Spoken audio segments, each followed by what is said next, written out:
Hello guys, so welcome to my channel.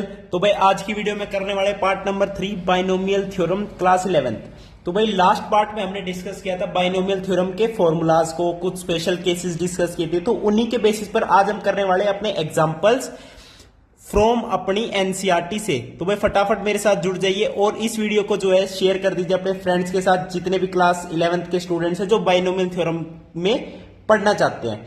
और channel को भाई सब्सक्राइब जरूर कर देना। तो एग्जाम्पल नंबर 1 देखते हैं क्या कह रहा है। देखो भाई एग्जाम्पल नंबर 1, देखो सारे फॉर्मूलाज आपको पता ही होंगे, ठीक है जी। एक्सपेंड, आपको एक्सपेंड करना है एक्स स्क्वायर प्लस 3/x की पावर 4, जहां पे obviously x not equals to 0 होना चाहिए क्योंकि डिनोमिनेटर में x गिवन है। अब इसका हमें करना है एक्सपेंशन। तो भाई पहले मैं आपको जनरल एक फॉर्मूला बता देता हूं कि a प्लस बी की पावर अगर n होती है तो उसे हम एक्सपेंड करते हैं कैसे, nc0 a की पावर n b की पावर 0 प्लस nc1 a की पावर n-1 b की power 1 up to ncn a की पावर 0 b की पावर n। तो ये जनरल फॉर्मूला होगा आपका एक्सपेंशन का, वही इस एग्जांपल के अंदर हम यूज करने वाले हैं।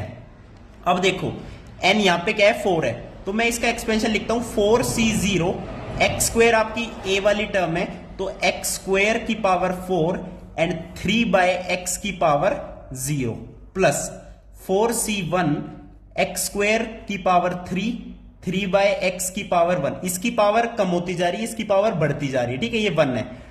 4c2 x स्क्वायर का स्क्वायर एंड 3/x का भी क्या square plus 4c3 x square की पावर 1 3/x का cube plus 4c4 x square की पावर 0 एंड 3/x की पावर कितनी आ जाएगी, 4 आ जाएगी। अब इसे हम लिखते हैं, देखो व्हाट इज 4c0, देखो nc0 हो चाहे ncn हो, उसका आंसर क्या आता है, 1 आता है। तो 1 मल्टीप्लाई बाय x स्क्वायर की पावर 4 यानी x की पावर 8 एंड 3/x की पावर 0, वो तो 1 हो गया, प्लस 4c1 आपका 4 होता है, x स्क्वायर की पावर 3 यानी x की पावर 6 3/x प्लस 4c2 कितना होगा, 4c2 आपका कितना होगा बताओ, 4 फैक्टोरियल अपॉन में 2 फैक्टोरियल अपॉन में 2 फैक्टोरियल, 2 फैक्टोरियल 2 2 होता है, तो 4 3 मल्टीप्लाई बाय 2 फैक्टोरियल, 2 से 2 कैंसिल, 2 2 4 यानी 6।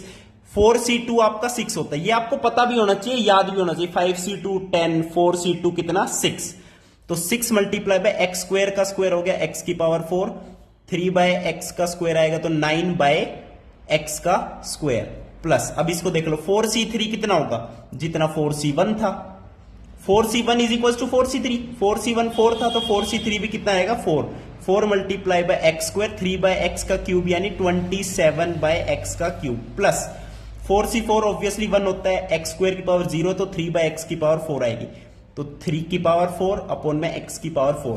तो जब हम x स्क्वायर प्लस 3/x की पावर 4 को एक्सपेंड करते हैं तो ये सारी क्या आती है, अपनी टर्म आती है। बस इसको थोड़ा सा और सोल्व कर सकते हो आप, x की पावर 8 प्लस यहां पे क्या आएगा 4 3 12 x की पावर 5 प्लस 9 6 54 x का स्क्वायर प्लस यहां से आएगा 27 चौकू कितना होता है 108/x प्लस 3 की पावर 4 कितना होता है 108 ही तो होता है, नहीं 108 नहीं होता, 27 दिए 7 दिए 21 3 दूनी 6 7 8 81 होता है, 81 बटे में x की पावर 4। तो जब हम x स्क्वायर प्लस 3/x की पावर 4 को जब एक्सपेंड करते हैं तो अपने पास ये आता है एक्सपेंशन के अंदर, तो ये सारी टर्म्स आती है, ठीक है भाई। आप देख सकते हो कोफिशिएंट क्या है 1 12 54 108 एंड 81, ओके। तो ये इसको एक्सपेंड करने पर क्या आ गया, आपका आंसर आ गया। अब चलते हैं सेकंड एग्जांपल पे, यही तक आपको पेपर में भी छोड़ना है, इसके बाद कुछ सोल्व नहीं करना इसको, ठीक है। यहाँ आपको ईच टर्म बतानी है, अब यहाँ पे एलसीएम लिख के मत बैठ जाना। तो ये आपका फाइनल आंसर रहेगा एग्जांपल नंबर 1 का। एग्जांपल नंबर 2 में कह रहा है कि 98 की पावर 5 को सोल्व करो। अब भाई ये कैसे सोल्व करेंगे सर, अरे भाई 98 तो 100 के बराबर ही तो है, बस थोड़ा सा कम है, कितना कम है 100 माइनस 2, तो 98 को लिख दिया 100 माइनस 2 की पावर 5। अब अगेन एक्सपेंशन ही तो है, अब मैंने बताया था a प्लस बी की पावर n का एक्सपेंशन, लेकिन मैंने यार x माइनस वाई का भी एक्सपेंशन बताया था, जब प्लस वाई की जगह माइनस वाई लिखा था, तो मैंने बताया था अल्टरनेट आता है माइनस का साइन। तो देखो अल्टरनेट क्या आता है, माइनस का साइन आता है। तो मैं लिखता हूं इसके एक्सपेंशन के अंदर NC0 यानी 5C0 100 की पावर 5 एंड 2 की पावर कितनी 0। ये तो प्लस का आ गया। अब सेकंड वाली टर्म क्या आएगी, नेगेटिव की आएगी। तो नेगेटिव 5C1 100 की पावर 4 एंड 2 की पावर कितनी 1 प्लस आएगा। अब एक बार माइनस आ गया प्लस आएगा, अल्टरनेट चलता है जब माइनस का साइन आता है। प्लस 5C2 100 का क्यूब एंड 2 का स्क्वायर माइनस 5C3 100 का स्क्वायर एंड 2 का क्यूब प्लस 5C4 100 एंड 2 का 4 2 की पावर 4 माइनस 5C5 100 की पावर 0 एंड 2 की पावर 5। तो बस इसके एक्सपेंशन के अंदर ये आना है। अब देखो 5C0 कितना होता है 1 और ये क्या है 100 की पावर 5 है। तो 1 2 3 4 100 की पावर 5 यानी 100 को 5 बार मल्टीप्लाई करो। तो 2 बार तो कर दिया, 3 बार 4 बार 5 बार बेटे, तो ये कर दिया। माइनस 5C1 होता है 5 मल्टीप्लाई बाई 2 मल्टीप्लाई बाय 100 की पावर 4, ठीक है, ये हो जाएगी 100 की पावर 4 प्लस 5C2 आपका होता है 10, ठीक है। अब यहां पे क्या है 100 की पावर 3 है, तो 100 की पावर 3 मल्टीप्लाई बाय 2 का स्क्वायर, ठीक है। अब माइनस का साइन है, 5C3 उतना ही होता है जितना 5C2 होता है यानी 10 ही होता है ये भी, 100 का स्क्वायर ओके एंड 2 का क्यूब। देखो कैलकुलेशन में गड़बड़ी नहीं करनी, एक्सपेंशन सही लिख रहे हो, फॉर्मूला सही लगा रहे हो, अगर लास्ट में कैलकुलेशन गलत कर दी तो आंसर गलत आ जाएगा। प्लस इसलिए बड़े ध्यान से करनी है। 5C4 कितना होता है जितना 5C1 होता है यानी 5 और ये 100 मल्टीप्लाई बाय 2 की पावर 4 तो 100 2 की पावर 4 माइनस 5C5 1 होता है 100 की पावर 0 1 होता है तो ये आएगा 2 की पावर 5, ठीक है। तो बस इसको आपको सोल्व करना है और फिर मेरे को आंसर बताना है इसका आंसर क्या आता है कैलकुलेशन करने पर। देखो बिना कैलकुलेटर यूज किए कैलकुलेशन करोगे तो आपकी अच्छी प्रैक्टिस भी हो जाएगी। बाकी एग्जांपल नंबर 2 का आंसर आपका एनसीईआरटी में दे ही रखा है। क्या आंसर है इसका आंसर है 9039207968। तो this is your answer of example number 2, ठीक है। बाकी एक्सपेंशन का फॉर्मूला बता दिया और ये आपका इसको आपको सोल्व करना है, मैथमेटिक कैलकुलेशन करनी है। इसका कमेंट में आंसर बताना कि आपका ये आंसर आ रहा है या नहीं आ रहा। अब चलते हैं एग्जाम्पल नंबर 3 पे, ठीक है भाई। एग्जाम्पल नंबर 3 देखो क्या कह रहा है।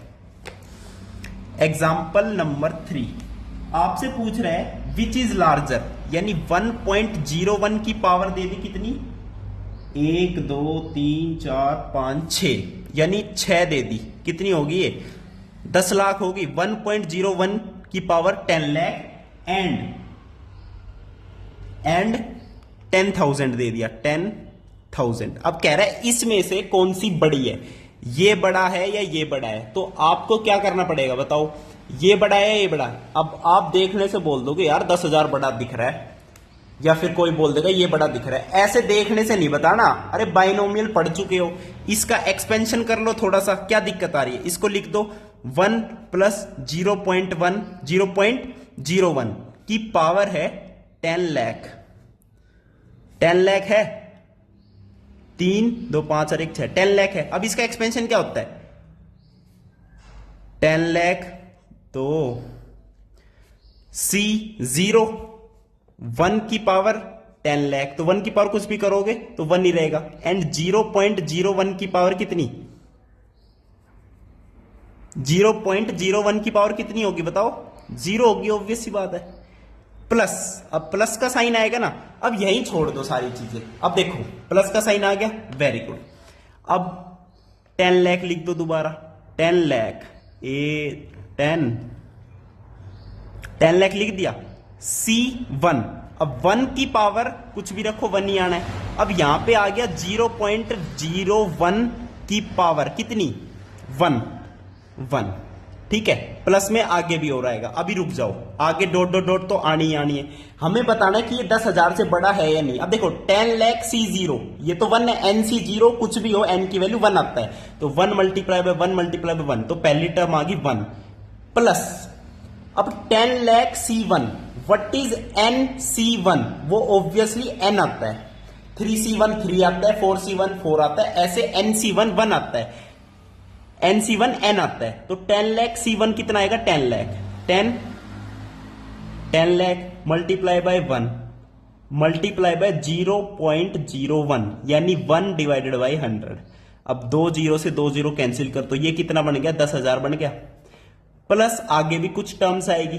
अब 10,000 तो यहीं पे बन गया, 10,000 प्लस 1 कितना हो गया 10,001 हो गया। प्लस में अभी तो और आना है, हमें तो कंपेयर तो सिर्फ 10,000 से करना था और इसकी एक्सपेंशन में फर्स्ट टू टर्म से ही 10,001 आ गया, तो ऑब्वियसली ये वाली जो टर्म है वो इससे क्या है बड़ी है, तो this term is greater than 10,000। तो बस यही आपको एग्जांपल नंबर 3 के अंदर प्रूव करना था। ठीक है भाई, तो एक्सपेंशन इसलिए जरूरी होता है, समझ गए बाइनोमियल की कहां कहां इंपॉर्टेंस है, समझ रहे हो। तो ऐसे देख के नहीं बता सकते हम ये बड़ा है या ये, तो इसका एक्सपेंशन कर दिया, ये एक्सपेंशन 10,001 आ गया तो ऑब्वियसली इससे बड़ा ही हो गया है, और अभी तो बहुत सारी टर्म्स बाकी हैं, समझ रहे हो। तो ये था आपका एग्जांपल नंबर 3। अब चलते हैं एग्जांपल नंबर 4 पे। एग्जांपल नंबर 4 पे चलो जी। एग्जांपल नंबर 4 में कह रहा है using binomial theorem prove that 6 की पावर n माइनस 5 की पावर n नहीं 6 की power n minus 5n always leaves remainder 1 when divided by 25। अब ऐसे क्वेश्चन को भी सोल्व करने में बाइनोमियल की ही मदद लेनी पड़ती है। आपको नंबर दे दिया 6 की पावर n माइनस 5 की पावर n, कह रहा है इस नंबर को जब 25 से डिवाइड करते हैं तो कुछ आएगा भाई क्वेश्चन वगैरह जो भी आता है, और रिमाइंडर जो आ रहा है वो क्या है ऑलवेज 1 आता है। ठीक है, ये हमें प्रूव करना है कि रिमाइंडर ऑलवेज 1 आएगा। ठीक है जी, तो मान लो कुछ भी है 6 की पावर n माइनस 5n है, तो ये 25 से तो ऑब्वियसली डिवाइड हो गई, तो 25 से कुछ क्वेश्चन बनेगा प्लस कुछ रिमाइंडर बनेगा वो 1 बनेगा। हमें ये क्या करना है, we have to prove this, we have to prove this, ये प्रूव करना है कि रिमाइंडर 1 आएगा। तो यहां पे 5n है एंड 6 की पावर n है, तो 6 की पावर n को बाइनोमियल में लिख सकते हैं, बिल्कुल लिख सकते हैं, क्योंकि हमने 1 प्लस x का पावर n इसका एक्सपेंशन पढ़ रखा है, 1 प्लस x की पावर n का एक्सपेंशन पढ़ रखा है। क्या होता है 1 प्लस x की पावर n का एक्सपेंशन, देखो मैंने दिखाया भी था, ये रहा 1 प्लस y की पावर n, देखो y हो x हो कुछ भी हो तो NC0, तो इसका एक्सपेंशन क्या था 1 प्लस y की पावर n का NC0 y की power 0 NC1 y NC2 y square up to NCn y की पावर n। तो ये में क्या होगा NC0 x की पावर 0 NC1 x की power 1 up to NCn x की पावर n। तो ये आपका एक्सपेंशन है। तो 6 की पावर n लाने के लिए x की जगह क्या पुट कर देंगे 5 पुट कर दो, तो 5 प्लस 1 6 हो जाएगा। तो 6 की पावर n क्या होगी 6 की पावर n NC0 6 की पावर 0 NC1 6 NC2 6 का स्क्वायर NC3 6 का क्यूब अप टू NCn 6 की पावर n। कोई दिक्कत आई, कोई दिक्कत नहीं आई जी। ठीक है, अब यहां पे गलती क्या कर दी 6 लिख रहा हूं मैं, अरे x की वैल्यू तो 5 ली है, तो x की पावर 0 है तो यहां पे भी 5 आएगा, 5 की पावर 0, ये आएगा 5, ये आएगा 5 का स्क्वायर, ये क्या आएगा 5 का क्यूब, ये क्या आएगा 5 की पावर n। समझ गए, तो ये बन गया 6 की पावर n। तो 6 की पावर n, अब देखो NC0 1 होता है और 5 की पावर 0 कितना होता है 1 होता है, तो 1 लिख दिया पहली वाली टर्म को, प्लस NC1 n होता है, ये कितना होता है 5, तो 5 multiply by n 5n plus अगली क्या टर्म है NC2 5 स्क्वायर, ऐसे चलते चलते NCn 5 की पावर n। अब देखो क्वेश्चन में था 6 की पावर n माइनस 5n, तो जो 5n है इसको इधर लाके मैं लिख लेता हूं क्या 6 की power n minus 5n is equals to 1 plus NC2 5 square NC3 5 का क्यूब अप टू NCn 5 की पावर n। अब ये जो नंबर है ये मैंने लिख दिया 1 plus NC2 5 square NC3 5 cube up to NCn 5 की पावर n। इस नंबर को बोल रहा है 25 से डिवाइड करना है, और 25 से डिवाइड करने पर रिमाइंडर आपका 1 आता है, ये प्रूव करना है। तो इस नंबर को मैं 25 से डिवाइड कर देता हूं, तो ये देखो 5 स्क्वायर 25 होता है, डिवाइड हो जाएगा कंप्लीटली। यहाँ पे भी 5 स्क्वायर है, यहाँ पे हर एक टर्म 1 के बाद जितनी भी टर्म है उसमें 25 है, तो 25 से डिवाइड करने पर तो रिमाइंडर 0 आ गया, लेकिन बच गया क्या 1। तो ऑब्वियस ही बात है, जब इस पूरे नंबर को 25 से डिवाइड करोगे तो 1 बचेगा, एंड 1 ही तो रिमाइंडर बच रहा है, क्योंकि सारी टर्म्स में 25 है एंड इस वाली टर्म में 25 नहीं है, तो 25 0 जा 0, 1 माइनस 0 1, तो ऑब्वियसली रिमाइंडर कितना बच गया 1 बच गया। तो ये प्रूव हो गया कि इस नंबर को जब डिवाइड करते हैं 25 से तो ऑलवेज रिमाइंडर 1 आएगा, ऑलवेज, चाहे n की वैल्यू कुछ हो, any positive integer, for any positive integer. Okay भाई, तो यहां पे n की वैल्यू कुछ भी हो, जब इसको 25 से डिवाइड करेंगे तो it will leaves remainder always 1। तो ये थे आपके एग्जांपल्स, नेक्स्ट वीडियो में एक्सरसाइज के साथ मिलेंगे। थैंक यू, नमस्कार।